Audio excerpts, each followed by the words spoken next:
रुक जाइए।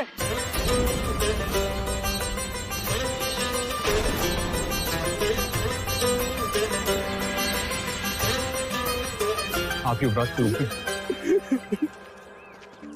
युवराज, युवराज, युवराज, हमें जाना चाहिए। इनके परिवार की बात, हमें मंदिर भी जाना है ना।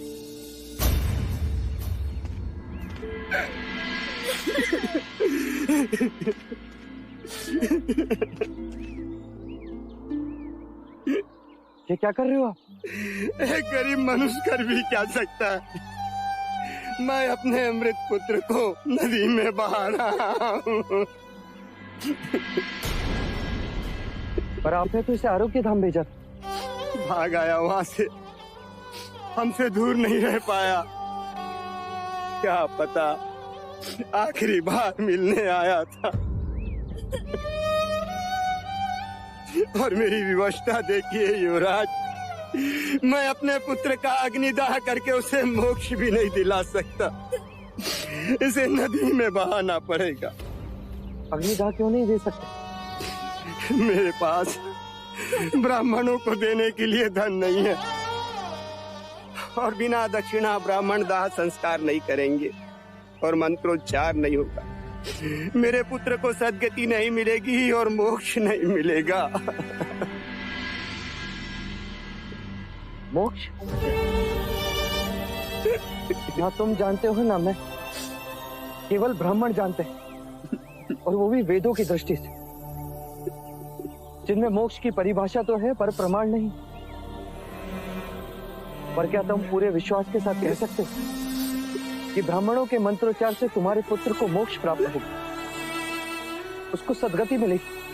क्षमा करे युवराज, हम लोग परंपराओं पर चलते हैं। परंपरा ही हमारी श्रद्धा है, और श्रद्धा के प्रश्न पर प्रमाण नहीं देखते। क्योंकि ऐसा करना वो भी एक परंपरा है। ये तो वही हाल हुआ कि एक मनुष्य की आंखों वेदों की पट्टी बांध उसे श्रद्धा की जंजीरों से जकड़ दिया जाए और खाई में लटका दिया जाए, और उससे कहा जाए कि यदि तुम इन जंजीरों को तोड़ोगे तो खाई में गिरोगे, और यदि नहीं तोड़ी तो जीवित रहोगे पर लटके रहोगे। और जीवनांत वो मनुष्य श्रद्धा की जंजीरें थामे संसार की खाई में परंपराओं के नाम पर लटका रहता है। फिर भी मंत्रोच्चार से मोक्ष प्राप्त होता है, सद्गति मिलती है, और ऐसे मिथ्या वचन में तुम मानते हो तो सजाओ चिता। केवल तुम्हारी खुशी के लिए आज ब्राह्मण भी आएंगे और तुम्हारे पुत्र का अग्नि संस्कार भी होगा। चन्ना, युवराज,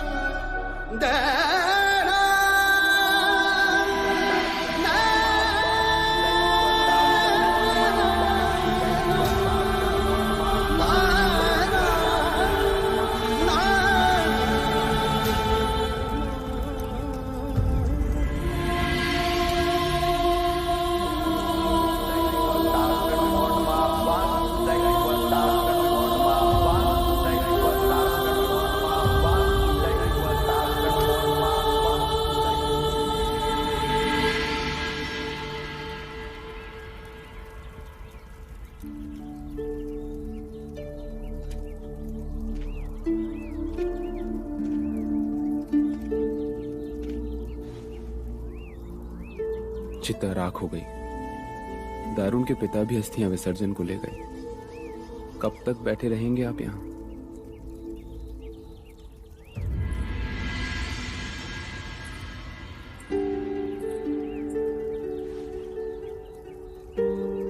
क्यों होती है जीवन के प्रति इतनी घृणा? क्यों उठते हैं प्रश्न? यदि जन्म से मृत्यु की ओर दौड़ना है तो जन्म ही क्यों लेते हैं? पंच महाभूत का ये शरीर क्यों राख हो जाता है? क्यों वैराग से मन भर जाता है?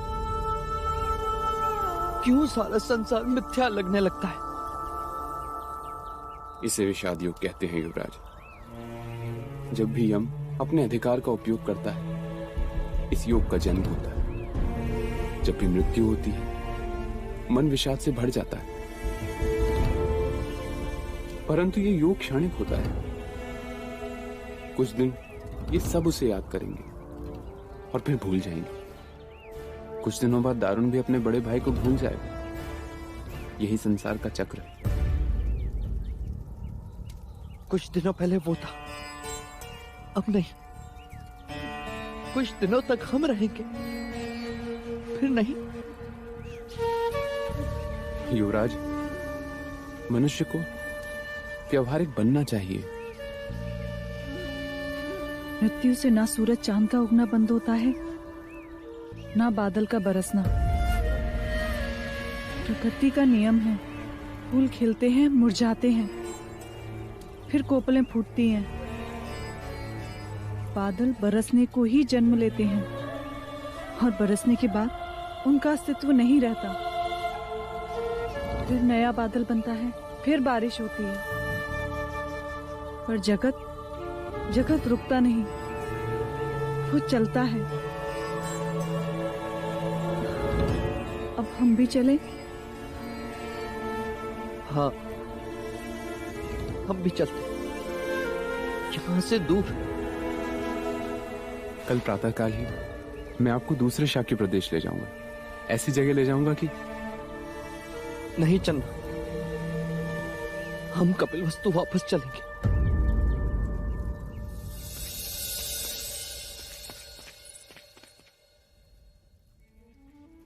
इसके सिवा सारे वस्त्र बांध दो। जी।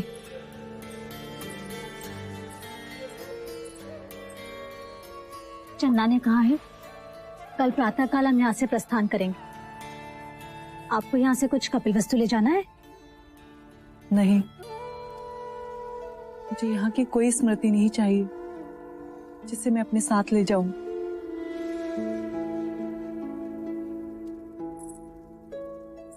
युवराज की तरफ आपका मन भी अप्रसन्न है। एक सुझाव दूं, युवराज को ये शुभ समाचार दे ही दीजिए, फिर देखिए कैसे उदासी दूर हो जाती है। रात में भी दिन निकल आएगा। लोशिका, इस समय वो जीवन के आनंद का नहीं, जीवन के दुख का अनुभव कर रहे हैं। इस समय उन्हें ये समाचार दूंगी तो उनके चेहरे पर वो आनंद ना होगा जो मैं अपनी संतान के लिए देखना चाहती हूँ।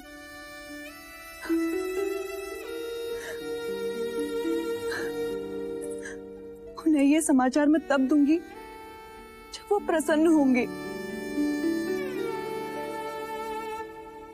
मैं आपकी वेदना समझ सकती हूँ राजकुमारी, चाहते हुए भी आप ये समाचार उन्हें नहीं दे सकते। पर देखिएगा, कपिलवस्तु पहुँचते पहुँचते सब ठीक हो जाएगा। इस समय मुझे माँ प्रजापति की बहुत याद आ रही है।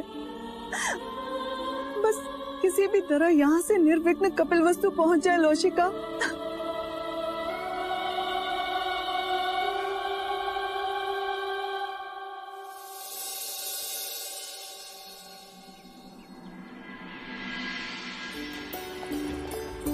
देखो इन शिखरों, इन वृक्षों को, क्या सोचते होंगे ये?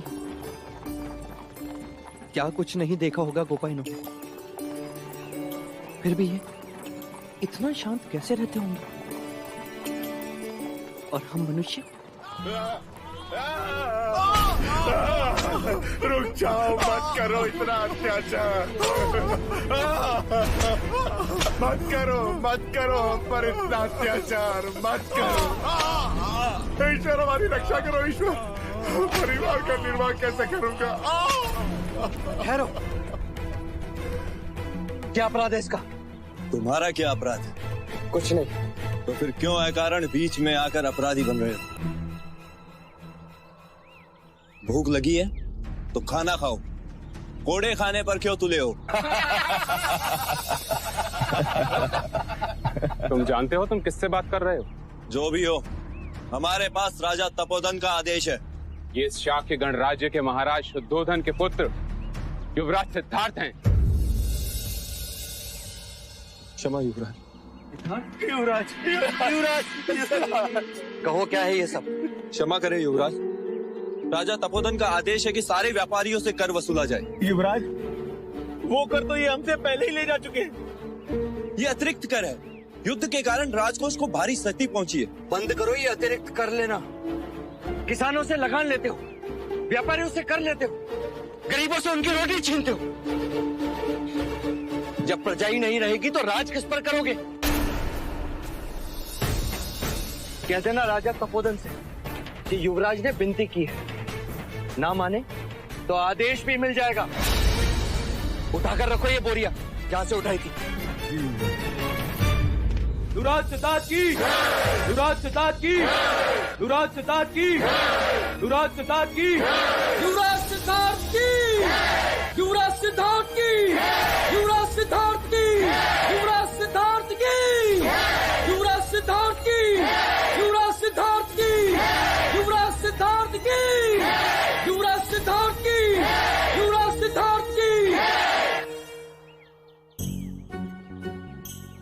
क्या ढूंढ रहे हो युवराज? महादेवी प्रजापति को? ना, माँ को। महादेवी प्रजापति तो महाराज के साथ गई हैं। और महाराज कहाँ गए? महादेवी के साथ। और वो दोनों कहाँ गए? एक दूसरे के साथ। लो, जो सामने है उनका तो मान नहीं, और जो ना दिखे उनकी पूछताछ। क्षमा करें काकी माँ, पर कोई बात नहीं पुत्र, पर तुम अचानक लौट क्यों आए? तुम्हें तो पूरे शाक्य गणराज्य का भ्रमण करना था। हाँ काकी, वहाँ मन अप्रसन्न रहता था और आप सबकी याद भी आती थी, इसीलिए हम लौट आए।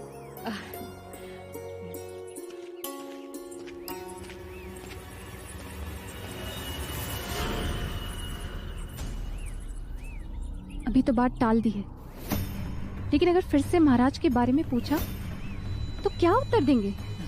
वही करेंगे जो अभी किया। क्या? अभिनय।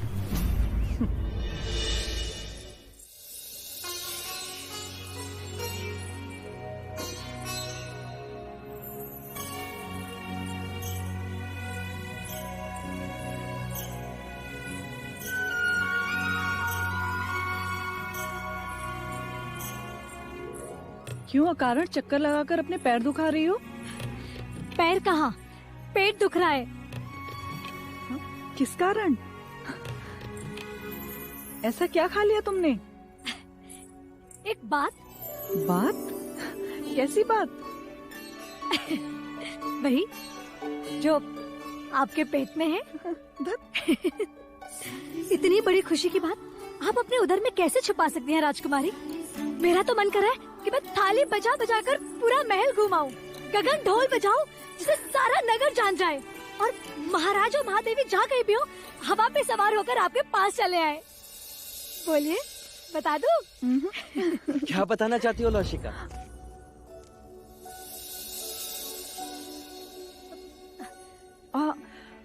यही कि हम दिए जलाने मंदिर जा रहे हैं।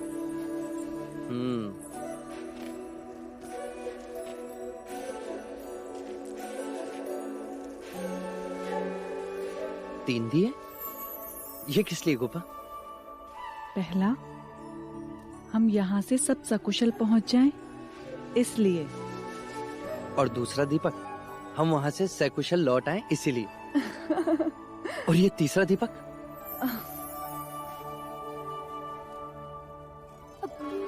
मैं चन्ना से कहकर तैयार करवाती हूँ।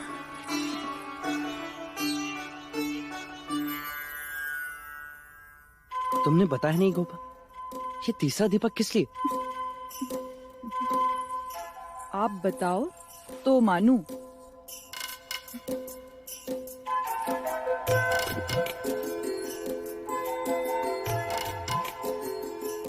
आज कोई त्योहार है? नहीं। तो आज किसी का जन्मदिन होगा। मेरे लिए नहीं। तुम्हारे लिए? मेरे मन की शांति के लिए? नहीं। तुम्हारी बाली खो गई थी जो तुम्हें मिल गई, इसीलिए? तो फिर किस लिए गोपा? ये दीपक स्वयं दीपक के लिए। स्वयं दीपक के लिए? हाँ, उस दीपक की जो पूरे राजमहल में सबकी आंखों में, सबके मन में उजाला ही उजाला कर देगा। क्या? किसकी बात कर रही हो गोपा? उसकी, जिस दीपक को सारा परिवार कुल दीपक कहेगा। क्या कहा गोपा तुमने? अर्थात जो मैं सोच रहा हूँ वो सत्य है गोपा? वो सत्य है? हाँ। अर्थात एक छोटी बांसुरी बनवानी पड़ेगी, एक छोटा कटिबंध लाना होगा। हाँ। झुंझुने वाला। हाँ। उसके छोटे छोटे चरणों के पीछे दौड़ना पड़ेगा, जो महाराज की दाढ़ी खींचेगा और महाराज कुछ नहीं कर पाएंगे। जो माँ की गोद में सोएगा और माँ उसे लोरियां गाकर सुनाएगी। आह गोपा, गोपा, गोपा, गोपा, इस सृष्टि का आनंद सच कितना अवर्णनीय है। सच गोपा, जिसके केवल समाचार मन को उजाले से भर दिया, जब वो स्वयं आएगा तब क्या होगा गोपा? क्या हमारी आंखें उस उजाले को सह पाएंगी? हाँ, वो स्वयं हमारी आंखों का तारा होगा। अरे महाराजा और महारानी को जब ये खुशी की बात पता चलेगी तो क्या होगा गोपा? चलो हम ये खुशी की बात उनको बताते हैं। पर वो है कहाँ? वो तो, पर मैं उन्हें ढूंढ लूंगा। कैसे? वो तो महाराज की आज्ञा थी, इसलिए मैंने कुछ पूछा नहीं। लेकिन मैं जानता हूँ गोपा, उनकी अनुपस्थिति का कारण मंजली काकी और मंजली काको को अवश्य पता होगा। मैं अभी पूछ कर आता हूँ। और मैं कह देता हूँ गोपा, सबसे पहले ये खुशी का समाचार हम माँ को सुनाएंगे। माँ बहुत खुश होगी, बहुत खुश होगी माँ।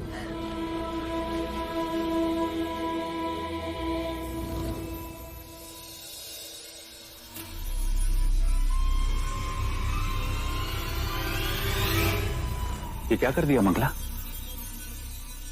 क्या हुआ? पैरों के नुपुर को शीश का आभूषण बना दिया।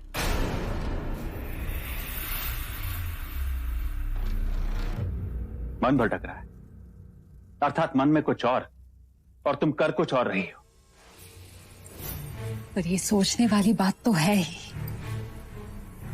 सच, मन सिद्धार्थ के आगमन से विचलित है, चिंतित है। कब नहीं था? संन्यास की इच्छा रखने वाले घर परिवार से दूर भागते हैं, भीड़ भाड़ से दूर एकांतवास में रहना पसंद करते हैं। परंतु ये सिद्धार्थ है कि घर वापस आ गया और वापस आकर कहता है, आप कैसी हैं काकी माँ? आप लोगों की बहुत याद आ रही थी। याद आ रही थी।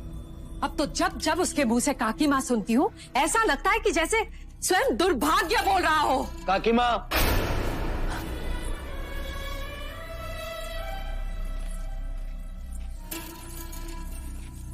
क्या हुआ पुत्र? काकी माँ, मैं इसी घड़ी महादेवी से मिलना चाहता हूँ। ऐसी कौन सी विपदा आन पड़ी जो हम नहीं सुलझा सकते? विपदा नहीं काका, घोषणा को। घोषणा? हाँ, समाचार खुशी का है, पर मैं चाहता हूँ कि सबसे पहले ये समाचार माँ सुने।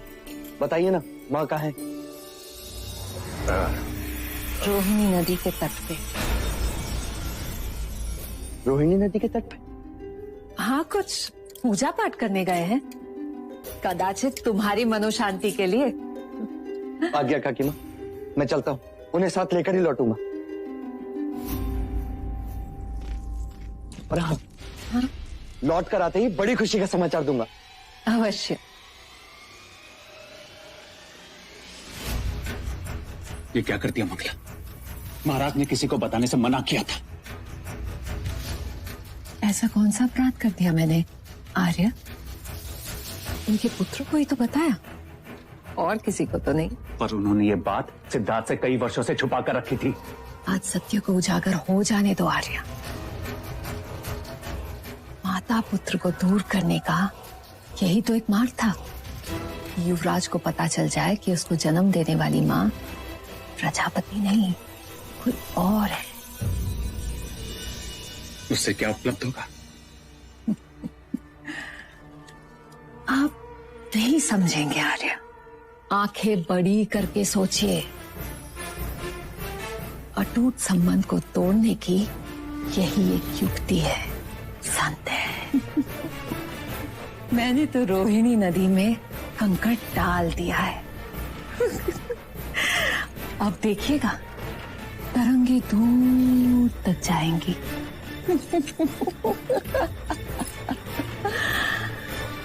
कभी कभी मंगला कमाल कर जाती है ना आर्य? नमो नमः। वास्तुदैवताभ्यो नमो नमः। मातृपितृभ्यो नमो नमः। सर्वेभ्यो देवेभ्यो सर्वेभ्यो ब्राह्मणभ्यो नमो नमः।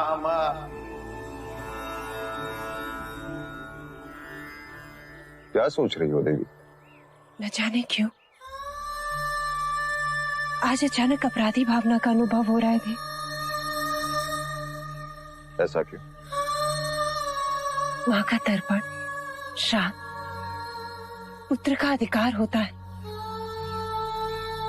और हमने सिद्धार्थ से ये अधिकार छीन लिया। सत्य है, परंतु पुत्र का यथार्थ सोचना क्या माता पिता का कर्तव्य नहीं? ऐसा सोचो देवी कि हमने उसके अधिकार नहीं छीने, हमने हमारा कर्तव्य किया। न जाने कौन सा दुख उसे वैराग्य के पगडंडी पर ले जाए, इसलिए हमने उसे हर दुख से परे रखा। हम अपराधी नहीं। हर क्षण यही भय लगा रहता। किसी दिन उसने जान लिया तो क्या होगा? क्या है वो ये दुख सह पाएगा? क्या सत्य जानकर वो हमें क्षमा कर पाएगा? दे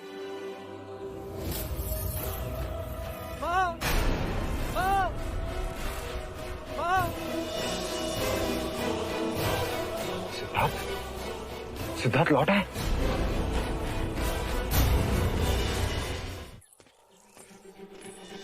सिद्धार्थ, देव सिद्धार्थ यहाँ आ रहा है।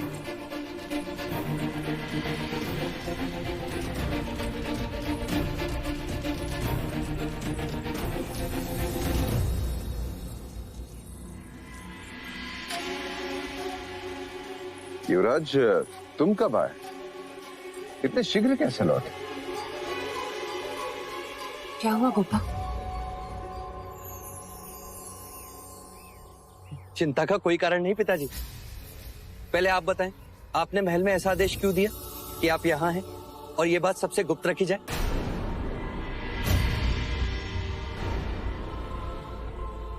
इसलिए कि राजनीति हमारा पीछा न करे, अन्यथा महामंत्री उदयन राजनीतिक समस्या लेके हमारा पीछा छोड़ते ही नहीं। पर ये गुप्त पूजा है किस लिए माँ? युवराज, ये पूजा पारिवारिक शांति हेतु है। तो परिवार के साथ क्यों नहीं?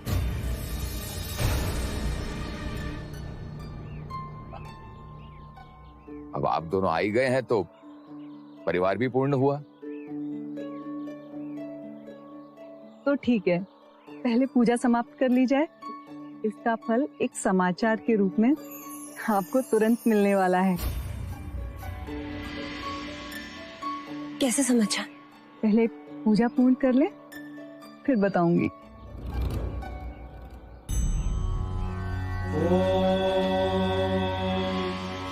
श्राद्धरम्भे गयां ध्यात्वा ध्यात्वा देवं गदाधरां स्वपितॄन् मनसा ध्यात्वा ततः श्राद्धं समाचरेत्।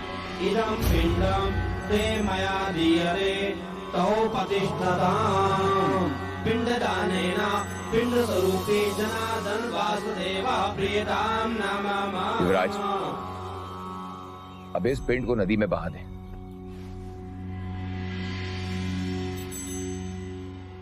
पिंडदान? क्षमा करें कुलगुरु, ये श्लोक, ये पिंडदान विधि, ये तो तर्पण पूजा है।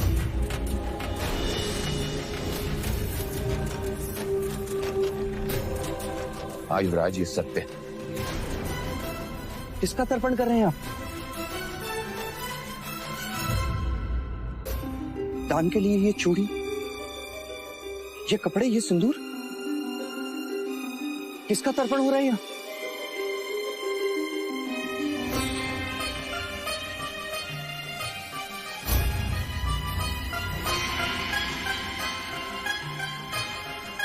तुम्हारी माता का। महादेवी,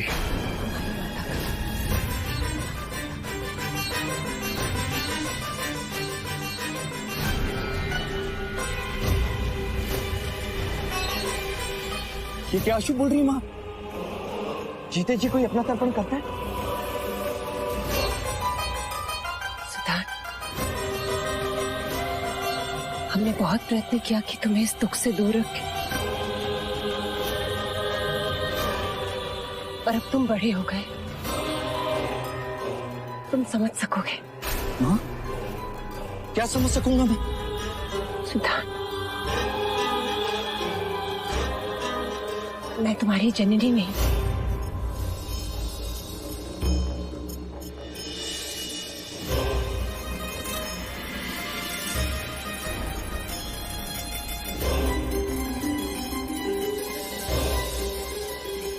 तुम्हारी जन्मदात्री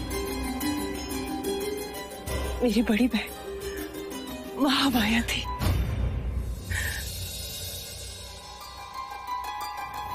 तुम्हारे जन्म के 7 दिन बाद चल बसी। मैं तुम्हारी जननी नहीं, तुम्हारी पालक माता हूं।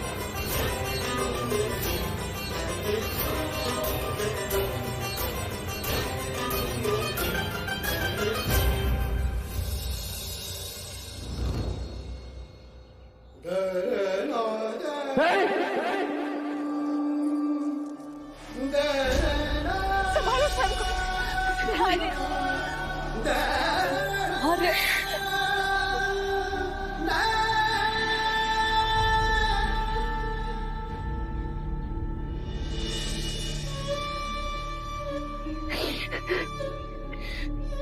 विधि की वक्रता देख लो गोपाल,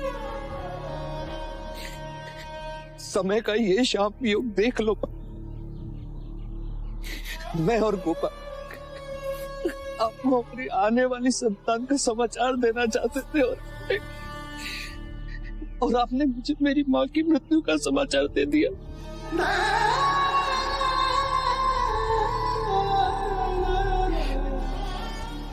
मनुष्य कितना असहाय और काल कितना बलवान।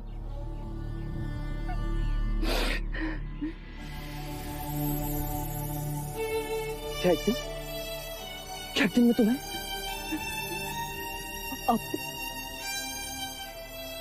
और आपको भी खो दूंगा।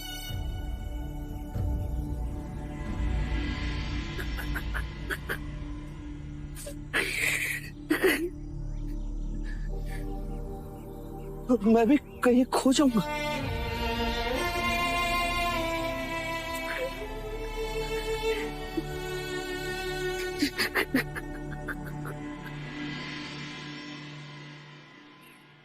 मंगला,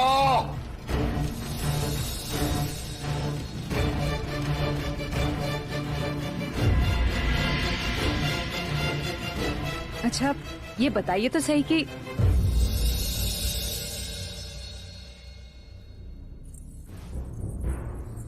मुझे लगा कि आपके भाई हैं, आप हैं, वो भी ठीक है। चलिए आज आप ही बता दीजिए कि यह हार मेरे गले पर कैसा दिखता है। हाँ? इस हार के साथ सर धड़ से अलग कर दूंगा तुम्हारा। आज तक तुमने जो कुछ भी किया, जो कुछ भी कहा, मैं चुप रहा। तुम्हारा स्वभाव समझकर अनसुना किया। परंतु अब यदि तुम्हारे कारण सिद्धार्थ को कुछ हुआ तो मैं तुम्हें कभी क्षमा नहीं करूंगा।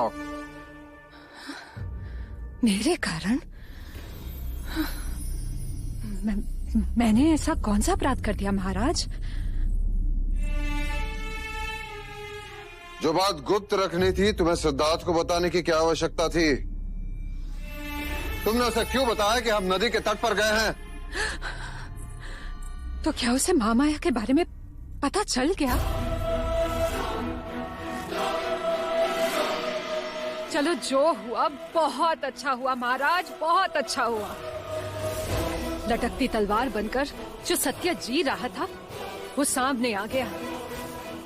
आपके और महादेवी के हृदय का भार भी कम हो गया महाराज, अद्भुत।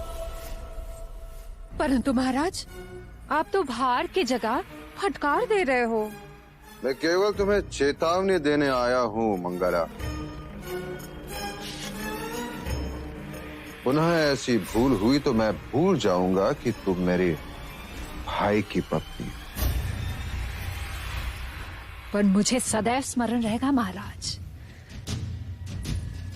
कि मैं आपके भाई की पत्नी हूँ, आपकी नहीं।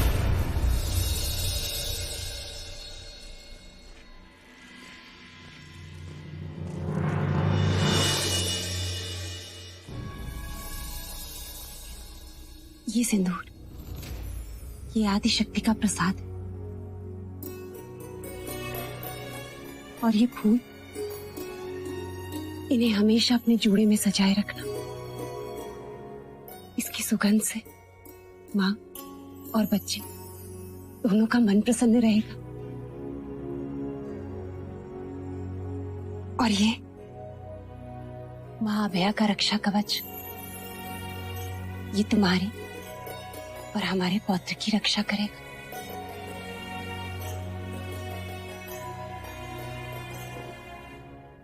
और ये गहने, इन गहनों की क्या आवश्यकता है माँ? क्यों नहीं, तुमने कपिलवस्तु के भविष्य के शुभ समाचार दिए। हमारे पुत्र को अपने प्रेम से बांधकर वैराग्य की ओर जाने से रोका।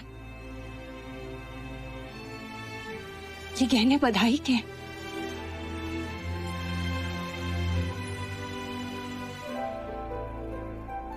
भय के समय आंसू अपशकुन होते हैं माँ।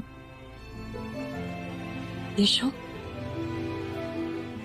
मैंने तुझे और सिद्धार्थ दोनों को बुलाया था, किंतु तू अकेली आई। आज 2 दिन हो गए, मैंने उसका चेहरा भी नहीं देखा। 2 दिनों से उन्होंने मुझसे भी कोई बात नहीं की माँ। केवल अपने आप में खोए रहते हैं, आसमान तकते रहते हैं। न चन्ना से कोई बात, न कंथक से।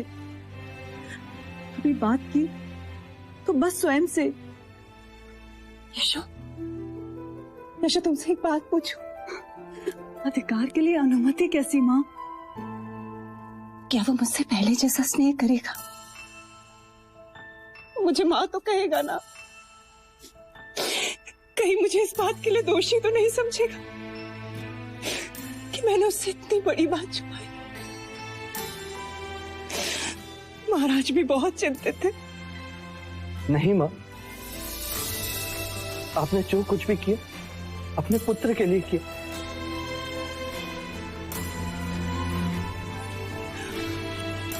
सिद्धार्थ,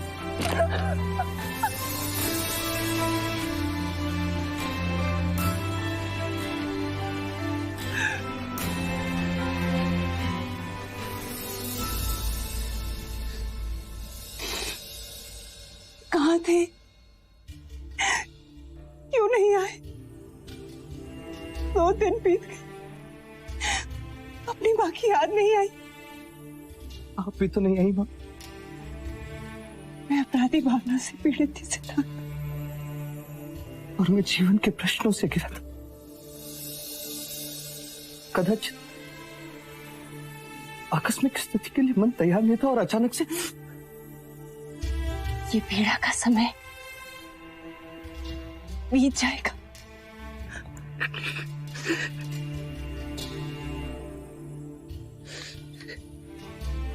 आपसे कुछ कहना चाहता हूँ मां। कहो पुत्र। मैं माया का अंश अवश्य हूं, पर आपके बिना अधूरा हूं।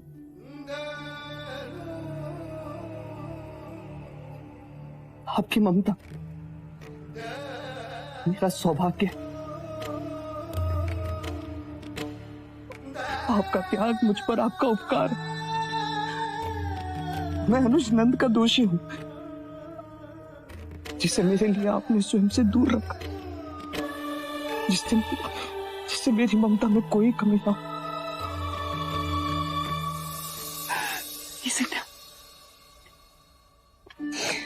कोई माता पिता अपने पुत्र पर उपकार नहीं करते, केवल स्नेह करते। स्नेह। मैंने आज यशोधरा के साथ तुम्हें इसलिए बुलाया था क्योंकि यशो के साथ साथ मैं तुम्हें भी कुछ देना चाहती थी। आओ मेरे साथ, आओ।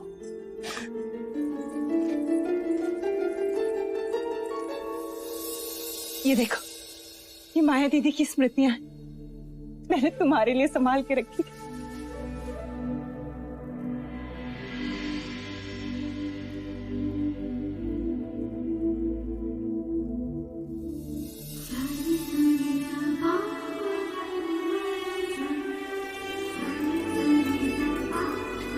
माया दीदी बहुत सुंदर थे, कल्पना से भी अधिक सुंदर। हमेशा तुम्हारे सपनों में खोई रहती थी।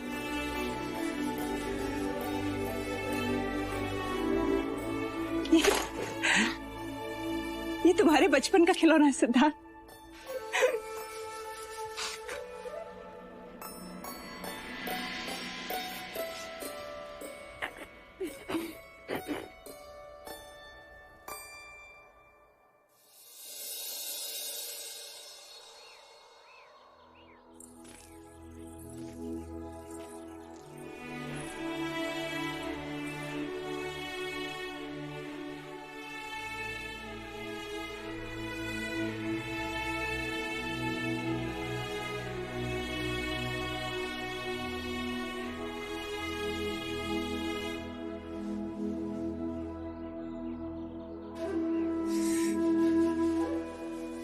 अपने पुत्र को देखकर माया दीदी बहुत खुश होंगी। आज उनकी आत्मा को शांति मिली होगी।